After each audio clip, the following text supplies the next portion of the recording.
Halo, halo, halo. Dengar? Dengeran ya? Ya, nanti habis ini, Habib ngobrol ininya begini. Ribuan kali diingetin begitu lagi. Assalamualaikum warahmatullahi wabarakatuh. Alhamdulillah rabbil alamin wa bihi nasta'in ala umuri dunya wad din.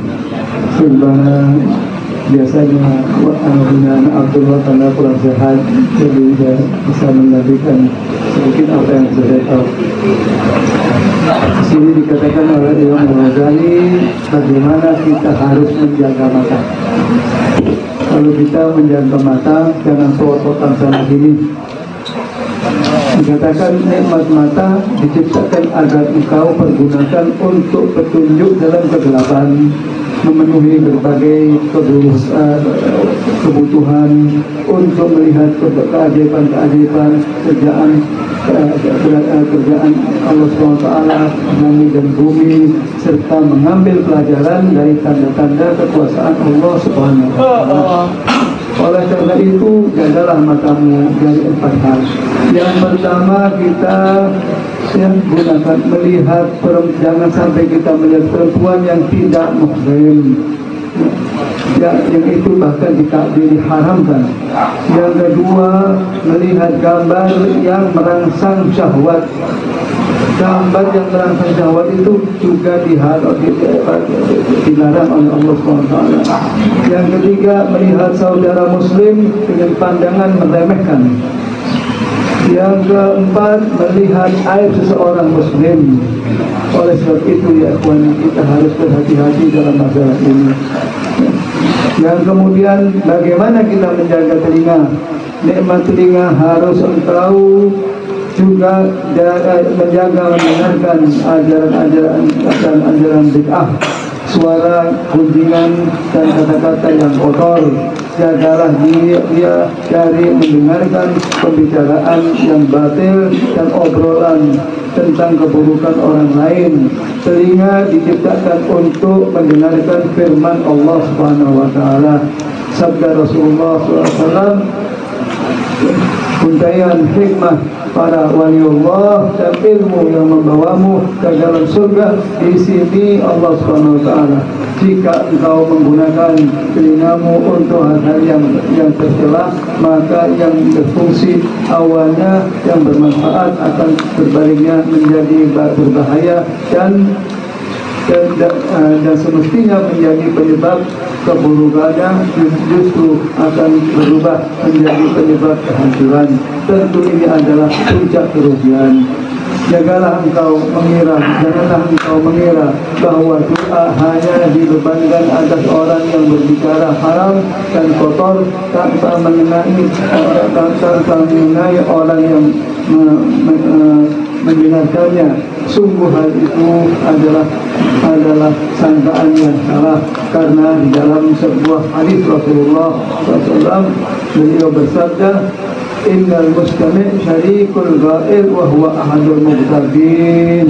Artinya, sesungguhnya orang yang mendengarkan adalah teman orang yang berbicara di dalam dosa, dan dia adalah salah seorang dari yang menggunjing.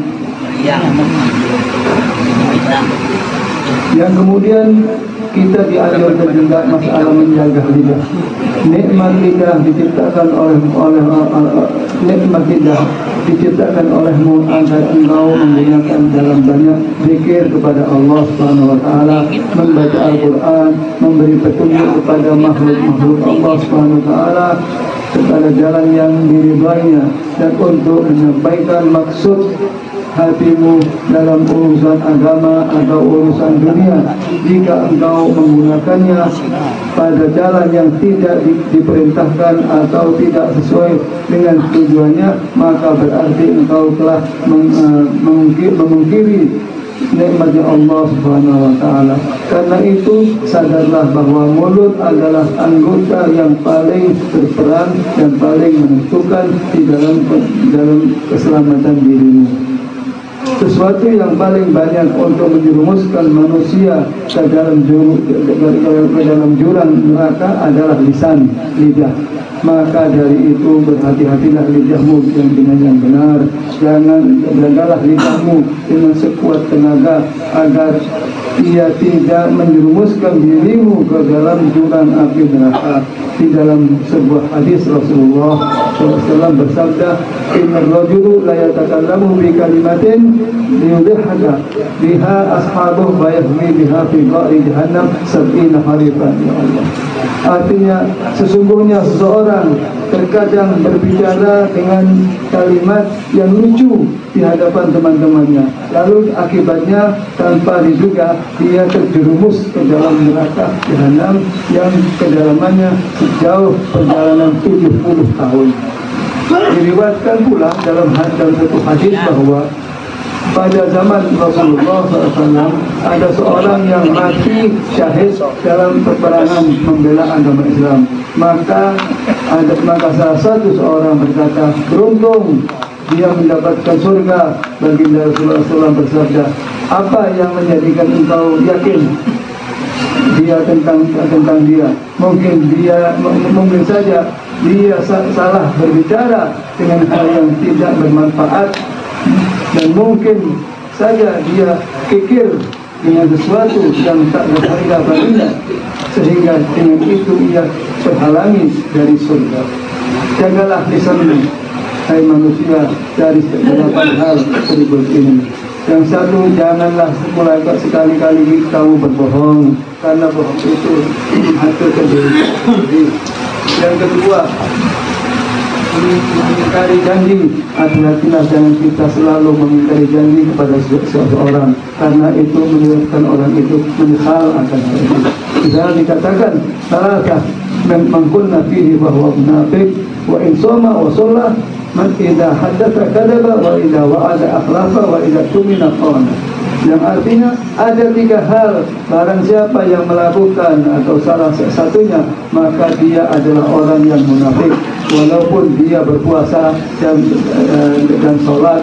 3 hal tersebut adalah: 1, jika berbicara dia berbohong, jika berjanji dia mengingkari janjinya, dan jika dipercaya dia berkhianat. Yang ketiga, menggunjing. Janganlah lisanmu dari menggunjing orang lain, karena menggunjing dosanya lebih berat daripada 30 kali perzinaan dalam keadaan Islam. Demikian keterangan hadis Nabi SAW.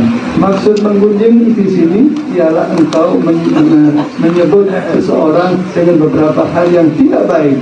Andai dia mendengar, maka dia akan merasa sakit hati dengan menyebut keburukan seorang lain. Engkau akan digolongkan dengan kaum yang zalim dan kaum yang menggunjing, walaupun yang engkau ucapkan itu benar dan sesuai dengan kenyataan. Hati-hati ya akhwani, jaga gaya menggunjing itu para ulama yang ahliya, yaitu menggunjing orang dengan bahasa isyarat dan tidak dengan transparan. Contohnya seperti ucapan semoga Allah Subhanahu wa taala menyadarkannya kepada kita semuanya. Barakallahu fiik. Assalamualaikum warahmatullahi taala wabarakatuh.